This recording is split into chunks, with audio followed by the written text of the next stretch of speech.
Ele carregava o apelido de o xerife de ferro. Diziam que quando o delegado Maurílio Pinto chegava numa cidade, até o vento parava de soprar. Era uma manhã abafada no Rio Grande do Norte, com o calor do sertão grudando na pele como um aviso de que nada ali seria fácil. O sol já subia com raiva sobre as casas de barro e tijolo que se alinhavam em silêncio ao longo das estradas de terra.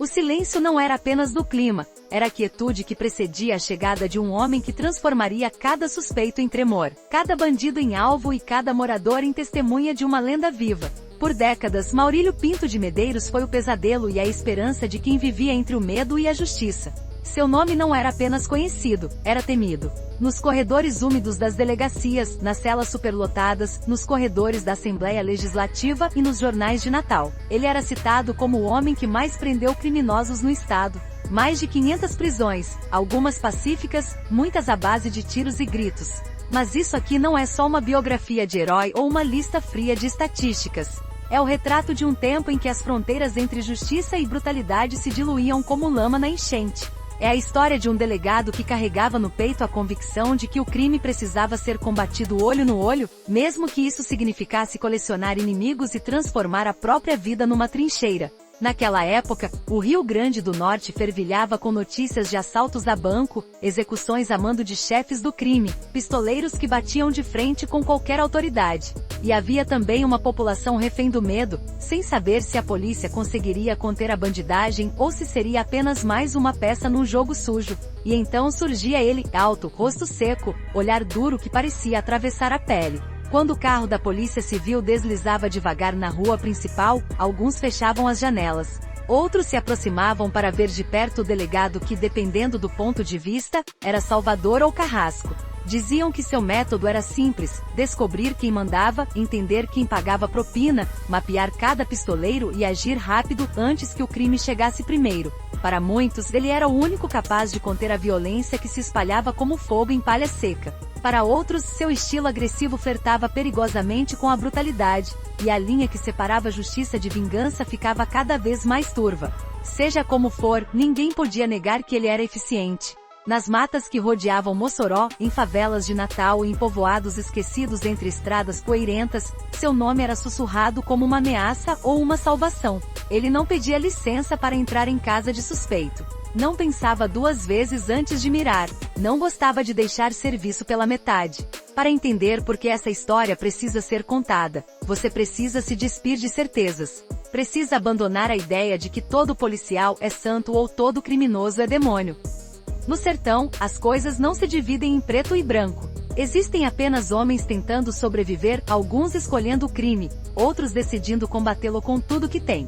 A história de Maurílio Pinto é a história de uma era em que o Estado parecia prestes a colapsar diante do poder de quadrilhas organizadas. Uma época em que o medo governava cidades inteiras e a coragem, ou a loucura, de um homem podia mudar o destino de milhares. Quando perguntavam ao delegado se ele tinha medo de morrer, ele respondia com um sorriso pequeno, quase cínico: quem tem medo não bota a farda. Essa frase virou quase um lema. Mas por trás dela havia muito mais do que coragem. Havia também uma consciência do preço que se paga ao entrar em guerra com o crime. O preço de perder amigos, de ver a família ameaçada, de viver cada dia como se fosse o último. Dizem que todo pistoleiro, bandido ou justiceiro carrega um traço em comum: a certeza de que não há caminho de volta. Quando se pisa nesse terreno, só resta seguir em frente, até o último disparo, até o último inimigo cair ou até a própria vida acabar em alguma estrada de chão.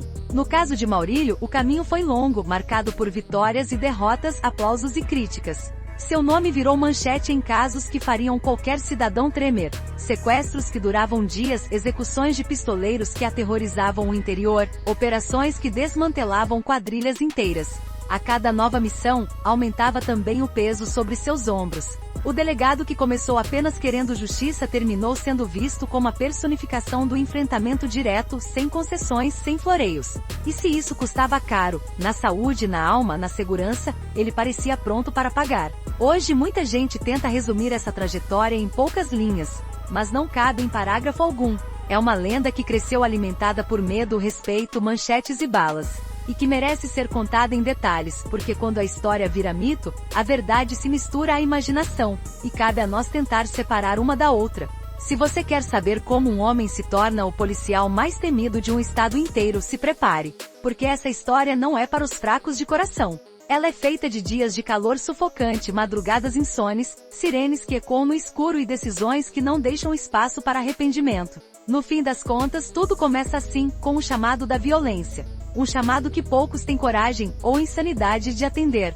Se gostar dessa história, confira outras aqui do canal e comente o que achou. Se inscreva no canal. Ativa o sininho. Antes de se tornar o delegado mais temido do Rio Grande do Norte, Maurílio Pinto de Medeiros era apenas mais um menino magro que aprendia cedo o que era lutar por respeito. Filho de uma família simples, cresceu num ambiente onde o trabalho duro não era opção, mas obrigação. O pai era homem sério, desses que acreditavam que qualquer desvio de conduta merecia correção imediata, de preferência na base da vara. A mãe carregava o semblante de quem já tinha enterrado esperanças demais. Em Natal, na década de 1940, a pobreza não tinha piedade. As ruas do bairro do Alecrim fervilhavam com vendedores ambulantes, carroças rangendo, crianças descalças correndo atrás de migalhas. Era um lugar onde ou você endurecia o coração ou virava mais um nome na lista de vítimas da miséria. Foi ali que Maurílio entendeu que a vida não se compadecia dos fracos. Contam que ele se destacava já na infância pelo olhar atento. Não era de falar muito, mas era de reparar em tudo. Sabia quem devia a quem batia na esposa, quem roubava galinhas na calada da noite. E mesmo menino tinha um senso de justiça que beirava a obsessão.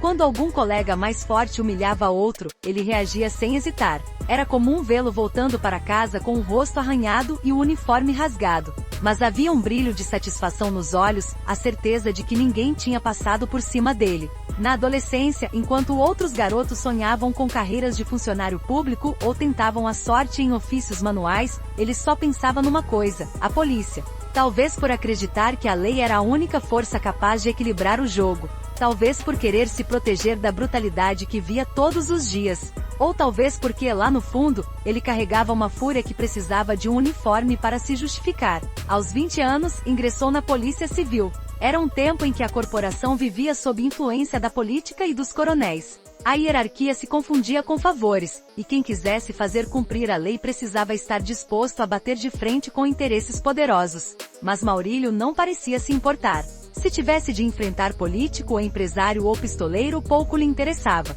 Ele carregava a convicção de que nenhum nome estava acima da lei, e de que, se fosse preciso, ele mesmo desceria até o inferno para provar isso. Nos primeiros meses de serviço, ficou conhecido pela frieza. Não se abalava diante de cadáveres. Não tremia ao encarar bandido armado. Seu semblante permanecia imóvel, como se já tivesse visto tudo o que havia para ver, e nada mais o surpreendesse.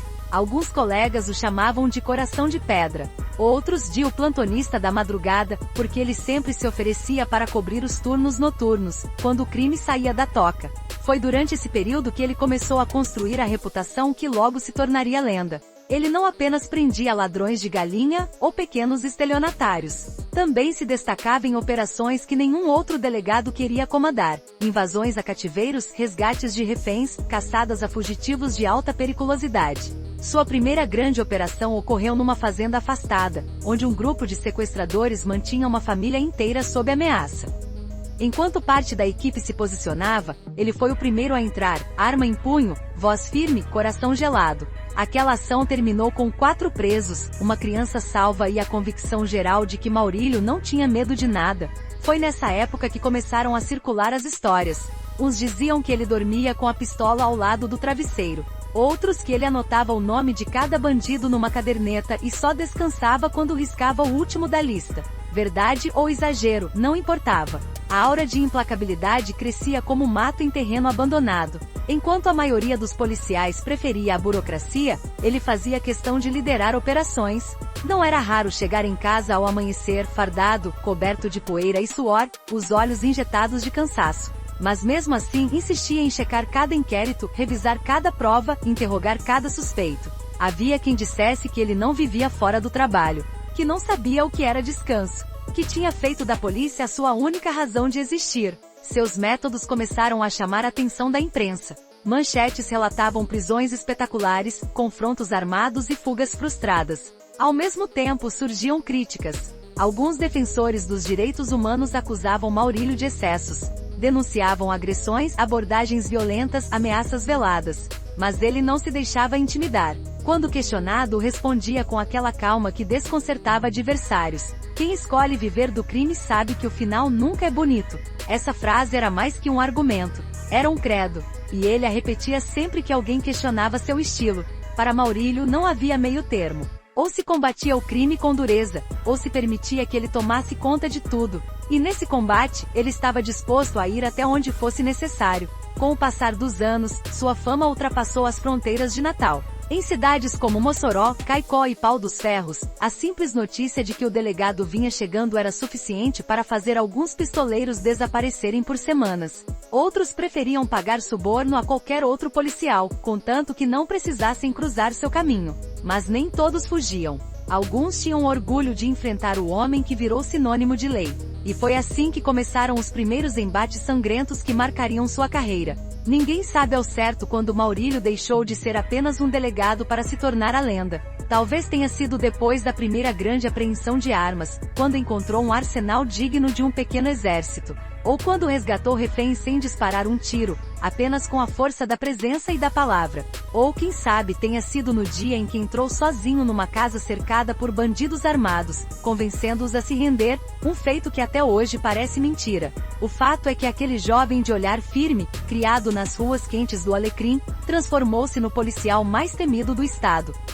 E seu nome passaria a ser sussurrado nos becos e nas cadeias com o mesmo respeito que se dá a uma maldição antiga, algo que se teme, mas que ninguém ousa ignorar. A partir dali, ninguém mais o chamaria apenas de Maurílio Pinto. Ele era, oficialmente, o delegado que havia declarado guerra ao crime, e que não tinha planos de recuar. O destino costuma escolher suas ocasiões com crueldade. Para o delegado Maurílio Pinto, a hora do primeiro sangue veio numa madrugada silenciosa, em 1979. A lua estava alta, tingindo de prata as ruas estreitas de Parnamirim, quando o rádio chiou com urgência. A voz do plantonista tremia ao anunciar. Havia acontecido um assalto a uma casa lotérica, e os suspeitos haviam feito reféns. Naquele tempo, a região vivia um surto de crimes violentos. Quadrilhas organizadas, muitas vindas da Paraíba e de Pernambuco, cruzavam as divisas quase sem resistência. Elas sabiam que a polícia, carente de estrutura e mal paga, raramente tinha coragem ou recursos para confrontá-los. Mas o que ninguém esperava era que aquela noite seria diferente.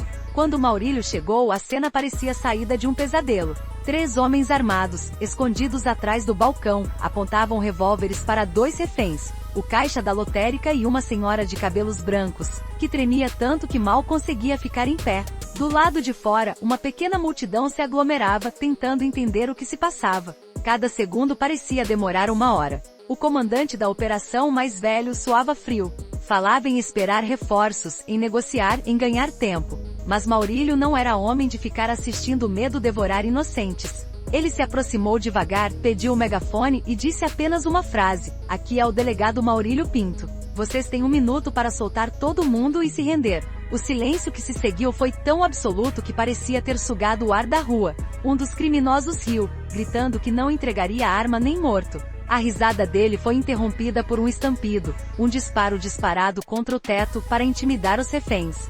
Foi ali que Maurílio sentiu a decisão crescer dentro do peito, como uma chama fria. Naquele instante, compreendeu que a linha que separa o policial do soldado se dissolve quando vidas estão por um fio. O minuto acabou e ninguém saiu. Foi então que ele se abaixou atrás de um carro, analisou a planta improvisada que tinham desenhado num pedaço de papelão, e traçou seu plano. Enquanto um agente distraía os bandidos pela frente, ele se moveu em silêncio pela lateral do prédio. Encontrou uma janela aberta, pequena demais para um homem grande, mas suficiente para que seu braço passasse. Com cuidado, empurrou o cano do revólver para dentro. O segundo que se seguiu determinaria tudo. Quando um dos assaltantes avançou até a janela, Maurílio não hesitou. Apertou o gatilho uma vez, depois outra. O som seco dos disparos cortou a madrugada como um trovão. Do lado de fora, a multidão prendeu a respiração. Dentro, o criminoso tombou sobre o balcão, o revólver escapando da mão. Os outros 2 entraram em pânico. Um tentou agarrar a senhora, mas não teve tempo. A equipe da frente invadiu, gritos e tiros ecoando num caos breve e brutal. Em menos de 1 minuto, tudo tinha acabado. 2 presos, 1 morto. E Maurílio parado na calçada, o coração disparado, mas o semblante impassível. A partir dali, nada mais seria igual. Na delegacia, enquanto formalizavam a ocorrência, alguns colegas trocaram olhares tensos. Não era comum que um policial tão jovem assumisse a linha de frente de maneira tão decisiva, menos ainda que atirasse sem hesitação. Para uns, aquilo era coragem. Para outros, era um presságio de que ele cruzaria todos os limites para cumprir sua missão. Os jornais do dia seguinte não pouparam manchetes. Delegado impõe lei com mão de ferro, dizia o maior periódico de Natal. Quadrilha abatida em Parnamirim, estampava outro. Pela primeira vez, o nome de Maurílio Pinto ocupava as páginas de todos os jornais, acompanhado de elogios e críticas. O governo estadual comemorava a eficiência. Organizações de direitos humanos já começavam a questionar o grau de violência da operação.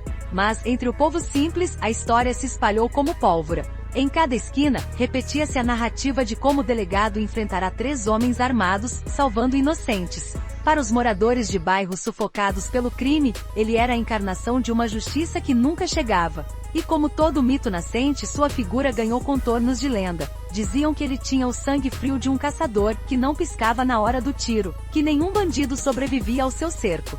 Por mais que tentasse manter o profissionalismo, Maurílio sabia que aquela noite tinha marcado sua alma. Sozinho, lavando as mãos no banheiro da delegacia, ele olhou fixo para o espelho. Havia sangue no punho da camisa, respingado no distintivo.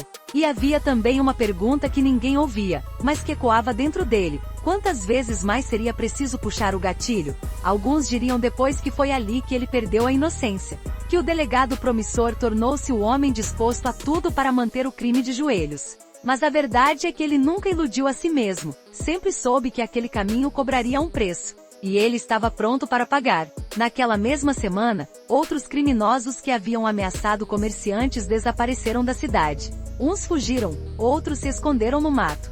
A simples menção ao seu nome passou a abrir portas e calar bocas. Ninguém queria ser o próximo corpo estendido na rua. O primeiro sangue não foi apenas um evento isolado. Foi o começo de um padrão. A partir dali, qualquer operação que envolvesse reféns, confronto direto ou bandos perigosos caía nas mãos dele. E ele nunca recusava. Enquanto outros delegados preferiam a negociação longa, Maurílio acreditava na resposta rápida, decisiva, fulminante. Os criminosos aprenderam a temer sua presença.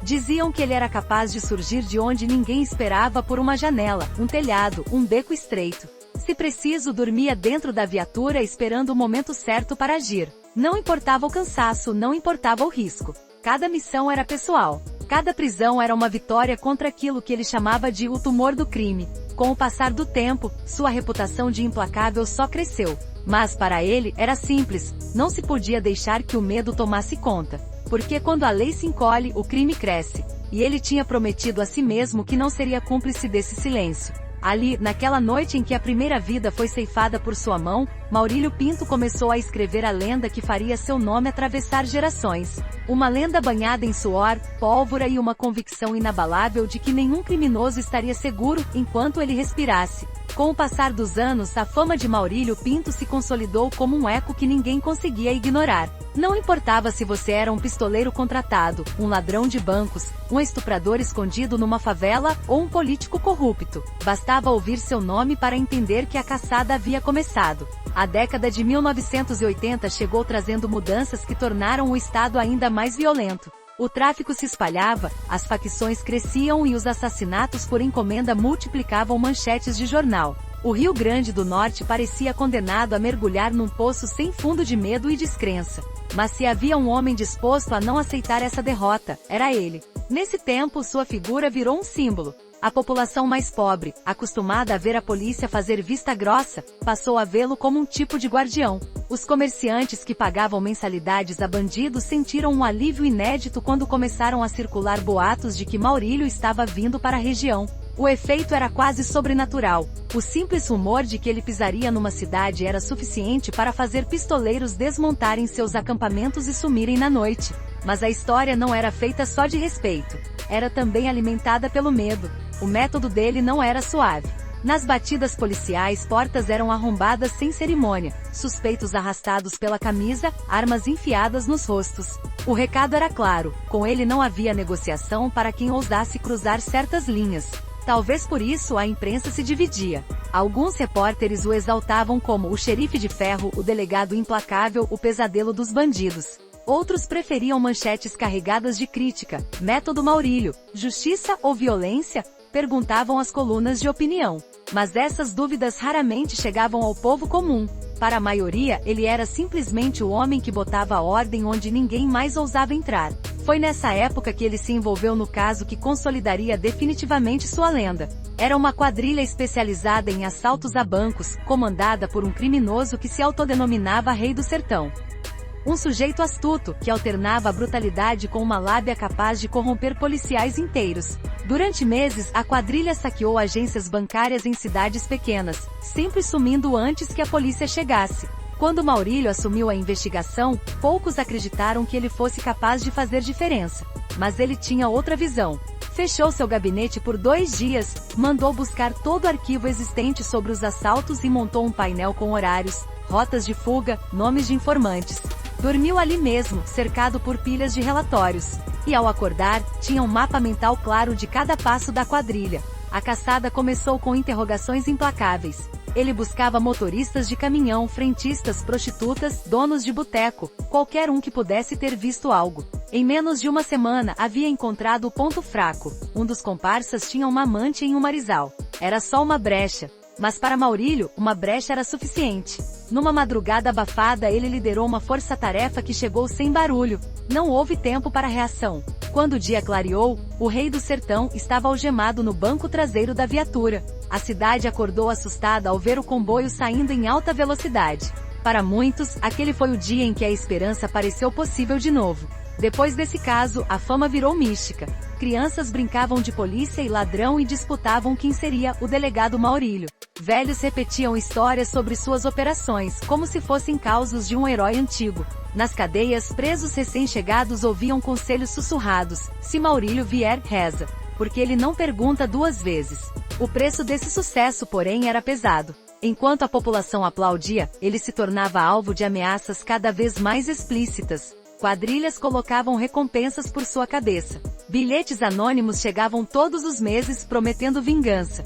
E mesmo assim, ele não mudou o passo. Quando perguntavam se sentia medo, respondia com aquele meio sorriso que ninguém conseguia decifrar. Com os anos, os processos se empilhavam sobre sua mesa. Havia investigações por supostos abusos de autoridade, por lesão corporal, por ameaça. Nenhuma prosperou de verdade. Havia também depoimentos de vítimas que juravam que ele tinha salvo suas vidas.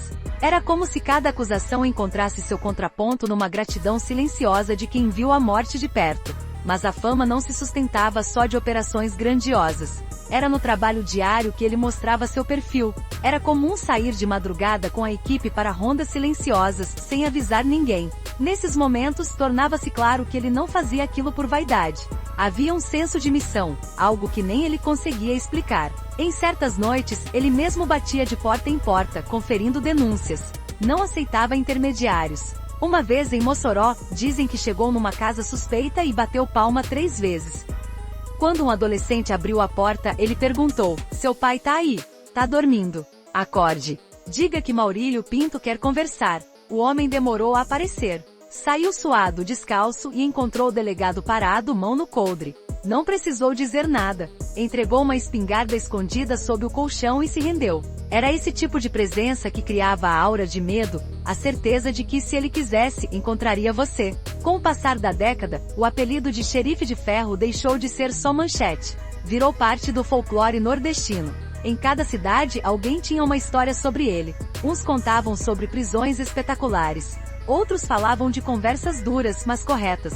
Sempre havia quem jurasse ter visto seus olhos ficarem vermelhos quando o assunto era covardia contra inocentes. O Estado, que antes parecia refém do crime, começou a respirar outro tipo de ar, ainda carregado de medo, mas também de respeito. Pela primeira vez em muito tempo, os bandidos sabiam que não estavam sozinhos nas estradas e becos. Que havia um homem disposto a caçá-los até o fim. E assim, bloco por bloco, captura por captura, operação por operação, ele construiu seu legado. Não havia espaço para meias medidas. O sertão não tolerava covardes. E ele não tinha interesse em ser apenas mais um nome no rodapé de relatórios burocráticos. Naquele tempo, muitos se perguntavam onde tudo isso ia acabar. Mas quem conhecia Maurílio sabia a resposta: não ia acabar. Porque enquanto ele respirasse, enquanto houvesse crime, enquanto a injustiça rondasse o Rio Grande do Norte, seu nome continuaria ecoando como um trovão que ninguém podia ignorar. Não era só o poder de fogo que tornava Maurílio Pinto temido.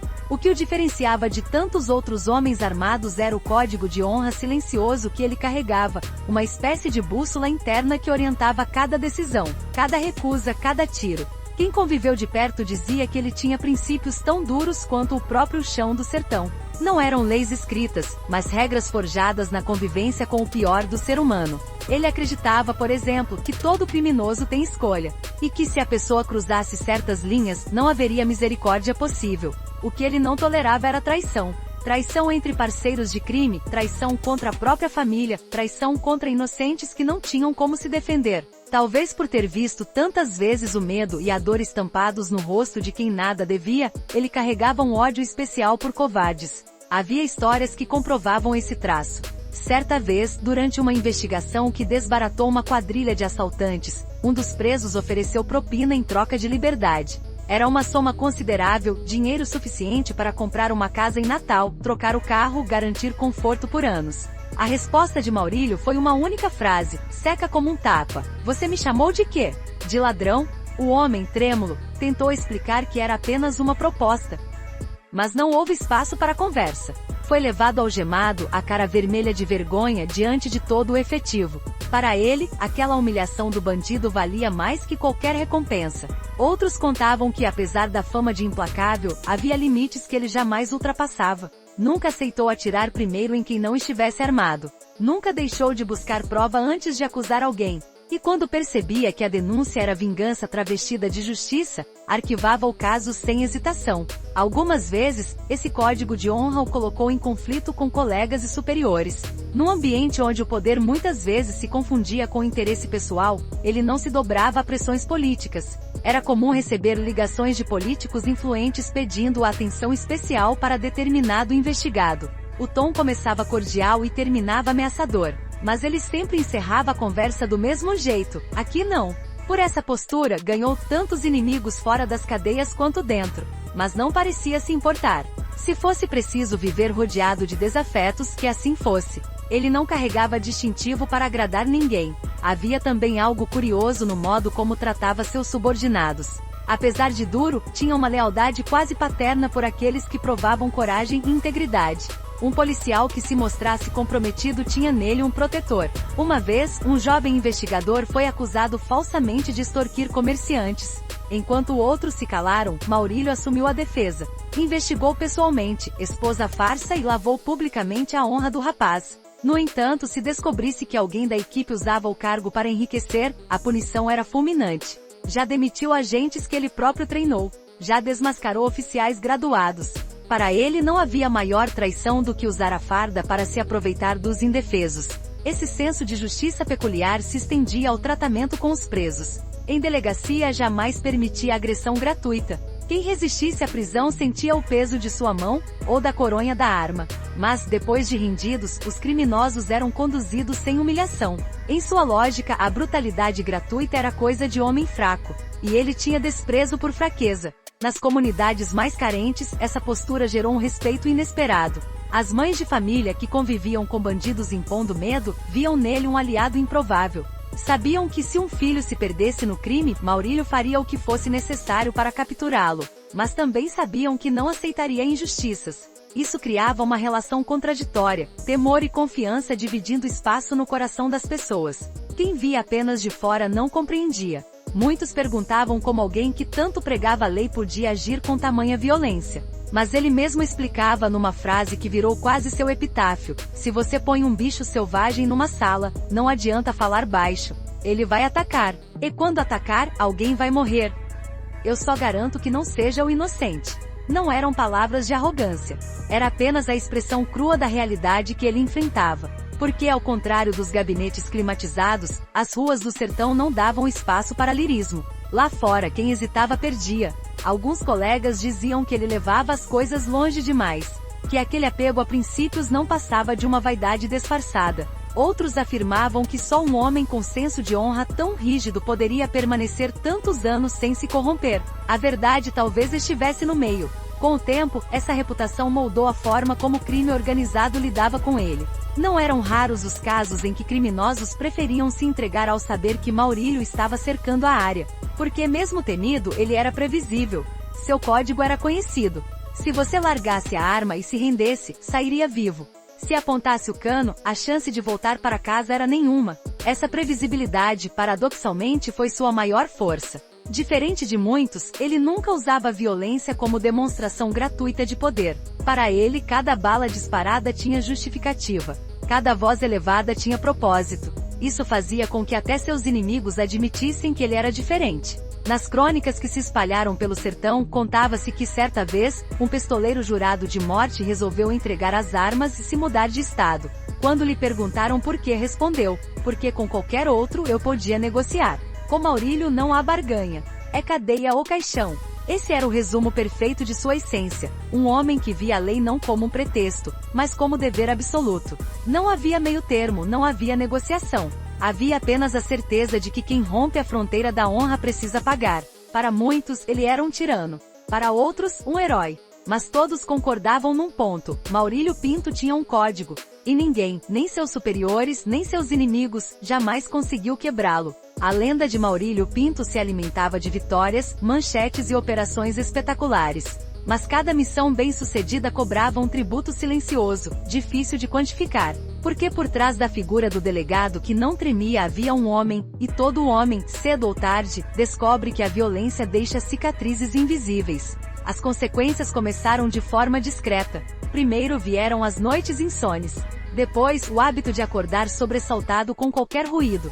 Quem o conhecia mais de perto percebia que seu olhar ficava mais pesado a cada ano. Era como se acumulasse dentro dele um inventário de horrores que não podia ser compartilhado com ninguém. No trabalho, a pressão era constante. Toda vez que a criminalidade dava sinais de força, os jornais cobravam respostas. Os políticos que adoravam posar ao seu lado nas operações bem-sucedidas, desapareciam quando surgiam críticas sobre supostos excessos. E ele ficava sozinho, segurando o peso de cada decisão.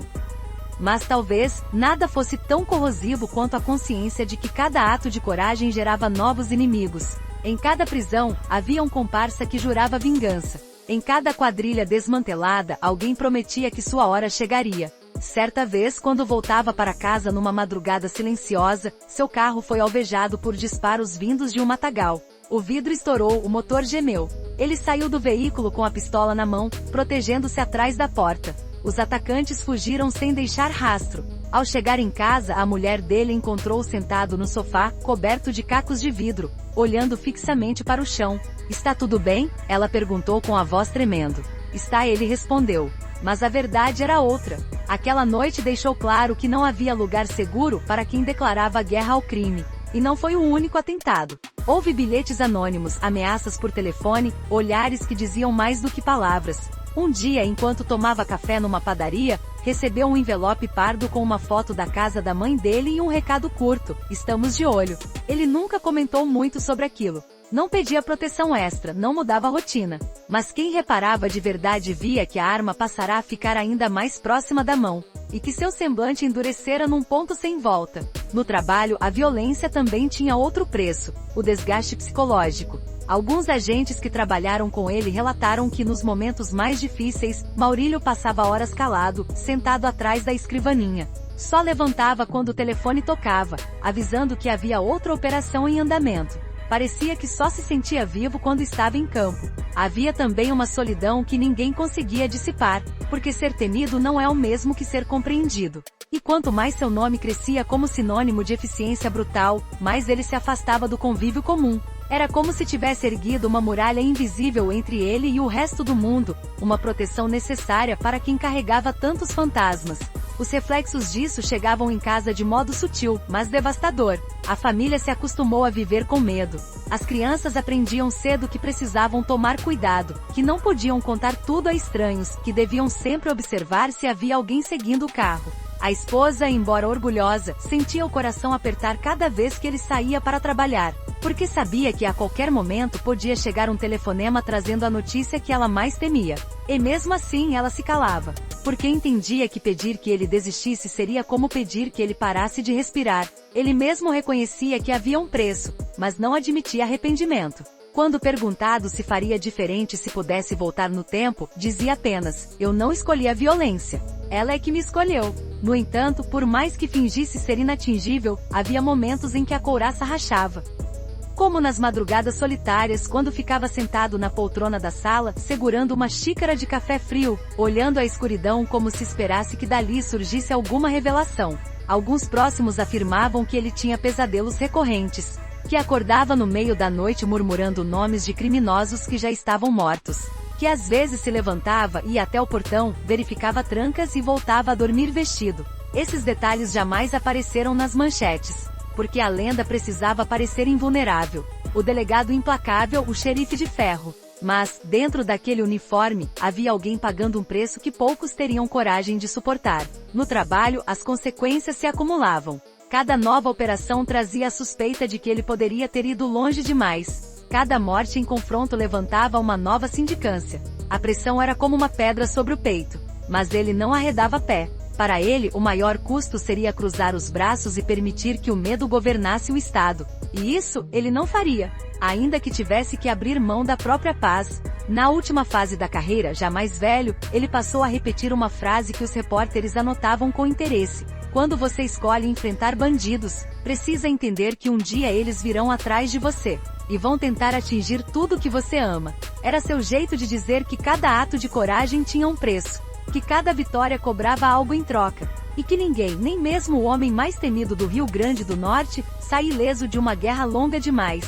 Toda história de guerra tem um dia decisivo, uma data que parece carregar dentro dela o peso de tudo que veio antes. Para Maurílio Pinto, esse dia chegou quando ninguém mais esperava, numa época em que alguns já imaginavam que ele estava cansado demais para continuar caçando fantasmas. Era 1996. O Rio Grande do Norte vivia mais uma onda de assaltos a banco, agora com a sofisticação que vinha dos contatos das facções do Sudeste. Os criminosos não eram apenas ladrões de ocasião, estavam armados com fuzis, usavam coletes balísticos e tinham informantes dentro de órgãos públicos. Era como se cada operação fosse um tabuleiro de xadrez, e qualquer movimento errado significasse morte certa. Naquela tarde abafada de outubro, o rádio da central disparou o alerta que mudaria tudo. Um bando havia invadido uma agência em São Paulo do Potengi, feito reféns e se preparado para uma fuga em comboio. Quando a mensagem chegou até ele, Maurílio estava na delegacia, revisando relatórios. Não hesitou. Reúne a equipe. Vamos sair agora. O trajeto até a cidade parecia interminável. O sol baixava no horizonte, tingindo de laranja a poeira da estrada. Dentro da viatura, ninguém falava. Cada policial segurava o próprio medo com a única certeza que possuíam: se aquele cerco fracassasse, as consequências seriam fatais. Ao chegarem, encontraram o cenário esperado, e ainda pior. 2 veículos fortemente armados bloqueavam a rua principal, homens mascarados gritavam ordens e o pânico consumia quem tentava se proteger atrás de muros e balcões. Um refém, um senhor de idade, estava ajoelhado no asfalto, com o cano de uma pistola encostado na nuca. Foi ali que o tempo pareceu parar. Quem assistiu àquele momento jurava que Maurílio não mudou de expressão. Desceu da viatura, caminhou devagar até ficar a poucos metros da barricada improvisada e gritou com uma voz que ninguém esqueceria: aqui é Maurílio Pinto. Vocês têm 2 minutos para soltar o refém e largar as armas. Depois disso não vai ter acordo. O silêncio que se instalou parecia mais ameaçador que qualquer disparo. Os assaltantes sabiam quem estava ali, e também sabiam que não havia blefe. O segundo que se seguiu foi uma eternidade. Então o homem mascarado deu um passo atrás e gritou de volta: você vai morrer hoje, delegado. Talvez ali tenha sido selado o destino de todos. Porque Maurílio apenas inclinou a cabeça, como quem aceita um desafio inevitável. Deu meia volta, sinalizou discretamente aos agentes que se aproximavam pelos flancos e se posicionou ao lado de um muro rachado. O tiroteio começou como um trovão que rasga o céu.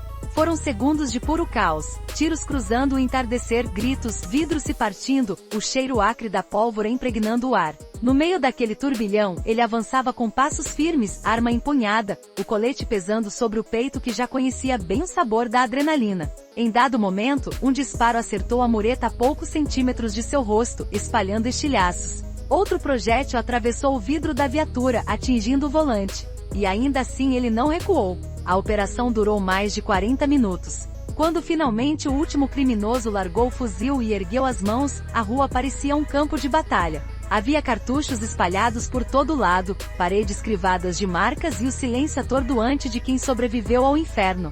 O refém saiu cambaleando, os olhos marejados. Quando viu Maurílio parado no meio da rua, ainda com o revólver na mão, aproximou-se e segurou-lhe o braço. Foi a única vez que muitos juram ter visto um lampejo de emoção no semblante do delegado. Ele apenas assentiu, como se dissesse que aquilo era só mais um dia de trabalho. Mas não era. Porque todos entenderam que aquele confronto marcava o ápice da carreira de Maurílio Pinto, e talvez, o início de seu fim. Depois daquela operação, vieram os desdobramentos previsíveis, manchetes exaltando sua coragem, editoriais criticando o uso de força letal, sindicâncias tentando questionar se ele poderia ter negociado mais. Mas quem esteve lá sabia, se não fosse ele o saldo seria uma chacina. Nos dias que se seguiram, a tensão não diminuiu. Quadrilhas juraram vingança aberta. Algumas declararam que se ele não morresse em serviço morreria em casa. Cartazes apócrifos começaram a circular em feiras e pontos de ônibus. Maurílio, seu fim está perto. Era como se todo o medo e ódio acumulados em 2 décadas de guerra contra o crime tivessem finalmente encontrado seu ponto de ebulição. Para alguns, ele tinha ido longe demais. Para outros, era o único capaz de enfrentar aqueles que se julgavam donos do Estado. Ele mesmo não parecia abalado. Quando perguntavam se ia se afastar, apenas balançava a cabeça. O dia que eu parar, eles vencem. Mas quem conhecia seus olhos sabia que alguma coisa tinha mudado. Talvez fosse o cansaço. Talvez fosse a certeza de que cada confronto reduzia um pouco do homem que havia por trás da farda. O confronto final, ao contrário do que muitos esperavam, não foi uma única noite de tiros. Foi uma sucessão de batalhas que drenaram cada grama de sua energia, que testaram sua fé na missão que escolhera. Depois de São Paulo do Potengi, ele seguiu trabalhando por anos, mas já não era o mesmo. O olhar ficou mais distante. O semblante mais endurecido. Os risos mais raros. Era como se ele carregasse dentro de si o cansaço de 100 batalhas, o luto de quem perdeu a própria paz em nome de algo maior. E mesmo assim, nunca recuou. Nunca pediu trégua. Porque para ele não havia outra forma de existir. Naquele confronto final, a lenda se consolidou. E todos entenderam que no sertão o crime pode até crescer. Mas sempre encontrará um homem disposto a enfrentar a noite, arma na mão e coragem no coração. O desfecho da história de Maurílio Pinto não veio num último tiroteio, como tantos acreditavam.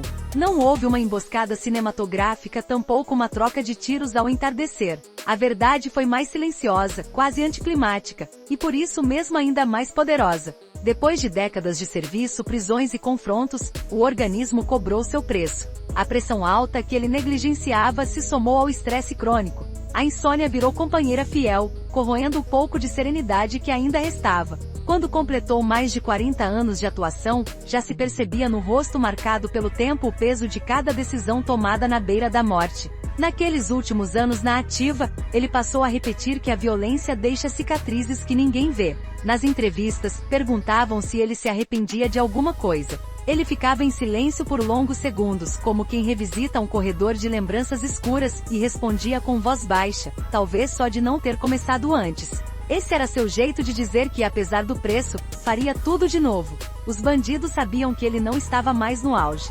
Alguns tentaram testar a coragem daquele homem que envelhecia, tentando se convencer de que a lenda tinha se tornado apenas um velho cansado. Mas quem ousou duvidar descobriu que havia mais força na experiência do que na juventude. Em cada operação que ainda liderava havia a mesma firmeza no comando, o mesmo olhar que atravessava a alma. Ninguém sabe ao certo quando ele começou a se preparar para se afastar. Talvez tenha sido numa madrugada em que, de volta para casa, notou que as mãos tremiam. Ou numa manhã em que demorou mais que o habitual para calçar os coturnos. Mas quando decidiu que era hora de deixar a linha de frente, não pediu aplauso. Apenas comunicou ao comando que encerraria a carreira ativa. O anúncio saiu nos jornais como uma notícia que parecia irreal. O xerife de ferro se despede. Manchetes tomaram as bancas de Natal, Mossoró, Caicó. Alguns celebravam o fim de uma era que julgavam autoritária. Outros lamentavam, temendo que o crime percebesse a lacuna e voltasse a reinar. Naquele dia, ao cruzar o pátio da delegacia pela última vez, recebeu cumprimentos silenciosos. Os policiais que sempre o acompanharam fizeram fila. Alguns não contiveram lágrimas. Outros apenas ergueram a mão em saudação. e ele passou por todos com o queixo erguido, como quem sabe que cumpriu a missão até o limite. Ao chegar ao portão, parou. Olhou por alguns segundos o prédio onde viveu boa parte da vida. Parecia que observava um velho companheiro de guerra, um aliado que compartilhara cada batalha. Então deu um passo adiante, sem olhar para trás. Mas a lenda não terminou ali. Mesmo aposentado, seu nome continuava a rondar os corredores e os becos. Quando uma operação grande estava para começar, sempre tinha alguém que dizia, se fosse Maurílio, ia na frente. Os criminosos, por sua vez, jamais esqueceram. Alguns veteranos do crime organizado ainda faziam questão de lembrar à nova geração que um dia, houve um homem que não aceitava propina, não temia retaliação, não pedia permissão para enfrentar quem fosse. Nos anos seguintes, a saúde dele começou a declinar de forma mais evidente. As noites mal dormidas, a pressão constante, a carga de adrenalina acumulada cobravam um preço diário. Mesmo assim, sua mente permanecia alerta.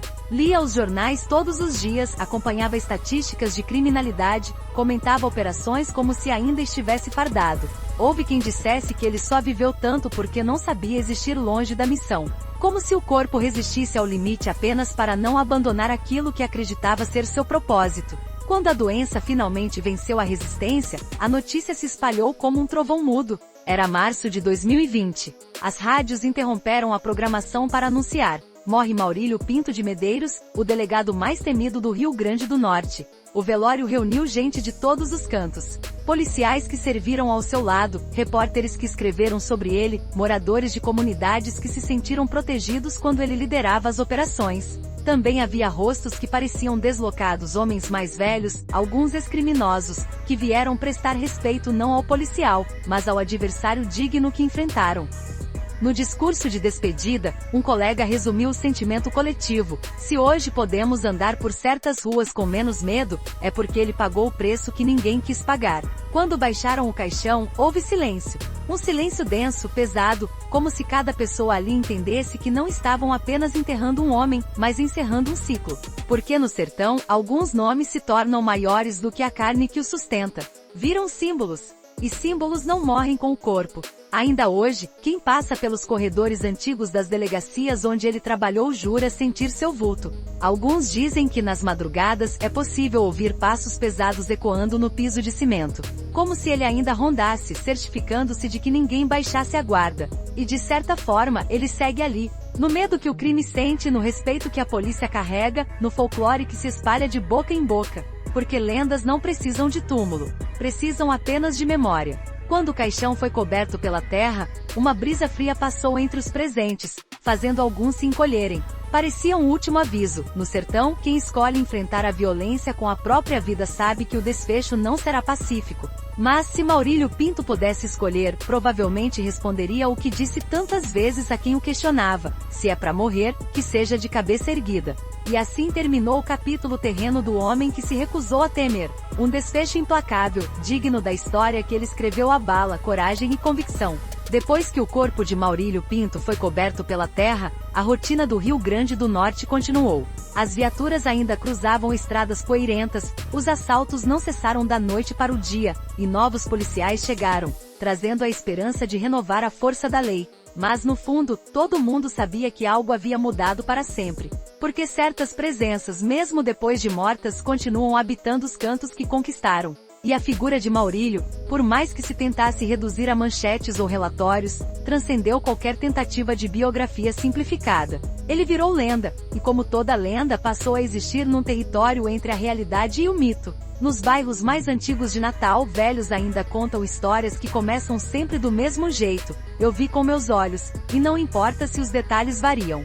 Se ele entrou sozinho num barraco tomado por bandidos ou se atravessou uma estrada de terra escoltando reféns, o ponto central é sempre o mesmo: ele não tinha medo. Para crianças que cresceram ouvindo essas narrativas, o nome Maurílio Pinto virou sinônimo de coragem. Uma palavra mágica que pais usavam para disciplinar filhos: se você fizer coisa errada, quem vem te buscar é o delegado Maurílio. E bastava pronunciar esse nome para que o travesso ficasse sério, como se evocassem um fantasma vigilante. Já para os criminosos, seu legado permaneceu como um aviso perene.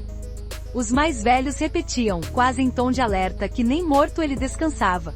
Alguns diziam que quando a criminalidade passava dos limites, era como se o espírito dele rondasse os becos, inspirando novos delegados a agir com a mesma firmeza. No rádio e na televisão, programas dedicados a crimes lembravam seus feitos com uma mescla de admiração e assombro. As imagens de suas operações, transmitidas nas décadas passadas, voltavam a circular em reportagens especiais. As manchetes se repetiam reciclando apelidos: o xerife de ferro, o terror dos bandidos, o homem que nunca tremeu. E como acontece com toda figura de impacto profundo, surgiram também versões distorcidas. Uns diziam que ele tinha pacto com forças sobrenaturais, que só isso explicaria ter sobrevivido a tantos atentados. Outros juravam que ele possuía uma lista de nomes guardada no bolso do paletó, e que ninguém daquela lista escapava. A verdade era bem mais simples, e ao mesmo tempo mais difícil de aceitar. Maurílio apenas acreditava na missão que escolhera. E quando um homem decide viver em função de um propósito absoluto, torna-se quase impossível detê-lo. Mesmo aposentado, antes da doença vencê-lo, ele nunca se afastou de tudo. De vez em quando surgia no corredor de alguma delegacia apoiando-se numa bengala, os cabelos brancos contrastando com o mesmo semblante duro. Bastava sua presença para que até os mais novos se endireitassem na cadeira, como se um general tivesse entrado no quartel. Certa vez, um jovem investigador inexperiente aproximou-se e perguntou: "Delegado, como é que o senhor fazia para não sentir medo?" Dizem que ele olhou fixo nos olhos do rapaz e respondeu sem vacilar: "Quem disse que eu não sentia?" Esse breve diálogo correu às salas das delegacias, servindo de lição, porque o mito de invulnerabilidade era só metade da história. A outra metade era a coragem genuína, aquela que se manifesta justamente quando o medo é inevitável. Nos anos seguintes à sua morte, cada operação bem-sucedida contra grandes quadrilhas era lembrada como um tributo ao seu estilo. Alguns policiais faziam questão de repetir suas frases em entrevistas. Outros contavam episódios que sequer estavam registrados em boletins, como o caso do traficante que se ajoelhou sem lutar quando viu que era ele quem liderava a incursão. Ou da mulher que, depois de ter sido libertada de um cativeiro, abraçou o delegado em silêncio, como quem abraça uma certeza. E assim a lenda foi se consolidando. Não só pelas ações documentadas, mas pelos ecos que se multiplicaram. Os anos foram passando, mas nos becos onde a criminalidade ainda germina, basta alguém dizer seu nome para que o clima mude. Para que se instale um respeito que não se explica apenas pelo medo. Porque até quem viveu à margem da lei reconhece quando alguém se dedica de corpo e alma a combater aquilo que ameaça o coletivo. No imaginário popular, o xerife de ferro virou quase um guardião invisível. Em cada cidade pequena, em cada vila que testemunhou seus combates, há quem jure que ele jamais se foi, que enquanto houver injustiça sua memória servirá de espelho ou de cobrança, para os que usam uma farda. Alguns músicos de vaquejada chegaram a compor versos sobre ele. Canções que falavam do delegado que não se vendia, do homem que enfrentou a morte e voltou. Esses versos atravessaram rádios de interior e foram parar em CDs piratas vendidos em feiras, ajudando a perpetuar a mística. Os mais jovens, que nunca viram seu rosto, acabam descobrindo a história pelo boca a boca. E quem cresce cercado de violência aprende a distinguir rapidamente quem são os heróis e quem são os exploradores. Maurílio Pinto, para muitos, é o exemplo de que a coragem pode, sim, mudar o rumo de uma comunidade. No fim, esse é o maior eco da lenda, a ideia de que um homem comum com defeitos e virtudes pode decidir que não vai ceder, que não vai baixar a cabeça, e que por esse motivo pode transformar medo em respeito, e respeito em legado. Quando alguém pergunta se ele foi um herói ou um carrasco, a resposta nunca é simples. Talvez ele tenha sido ambos. Talvez não seja possível separar uma coisa da outra. Porque quem enfrenta monstros todos os dias acaba trazendo marcas que ninguém entende por completo. Mas há uma certeza que nem críticos nem admiradores conseguem contestar. Enquanto o nome dele for pronunciado, o crime saberá que um dia encontrou um inimigo que não se intimidou. E o povo lembrará que houve quem pagasse qualquer preço para que outros dormissem tranquilos. Assim, no sertão e na cidade, a lenda de Maurílio Pinto segue viva, como um eco que atravessa as décadas. Como uma voz que sussurra no escuro, aqui o medo não manda. A história de Maurílio Pinto não é uma narrativa de contos de fadas. Também não é uma biografia que cabe em linhas retas de certo e errado. É uma lembrança crua de que o sertão, como todo território marcado pela desigualdade e pela violência, cria homens que se tornam símbolos, quer queiram ou não. Ao longo de décadas, ele foi chamado de herói, de tirano, de salvador e de carrasco. E de algum modo, todos esses nomes contêm uma parte da verdade. Porque viver na fronteira entre a lei e o caos exige renúncias que quase ninguém está disposto a fazer. Alguns dirão que ele errou ao agir com mão pesada, que ultrapassou limites que uma sociedade justa deveria respeitar. Outros vão afirmar que, sem sua dureza, muitas comunidades teriam sido tragadas por quadrilhas que não conheciam freio. Mas a reflexão que fica é mais profunda que qualquer rótulo. É sobre o preço que a coragem cobra, e como ela transforma quem a carrega. O homem que chegou à polícia civil como um jovem disposto a tudo saiu de cena como uma lenda exausta. Carregava nas costas cada rosto que precisou confrontar, cada morte que testemunhou, cada ameaça que escutou em silêncio. Não era um super-herói.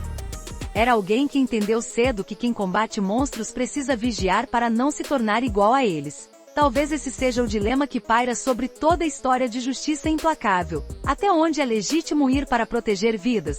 Quando a violência é resposta, e quando se torna desculpa? São perguntas que não têm resposta definitiva, e que cada pessoa que ouve essa história precisa responder dentro do próprio peito. No sertão, todo mundo aprendeu que as leis oficiais raramente chegam a tempo. E quando chegam, não bastam palavras.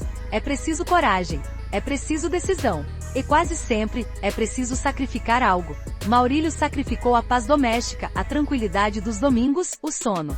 Sacrificou até mesmo a própria vida saudável. Porque quem se dispõe a entrar na escuridão todos os dias acaba carregando a noite nos ombros. Quando a morte finalmente o encontrou, não havia câmeras filmando, nem plateias aplaudindo.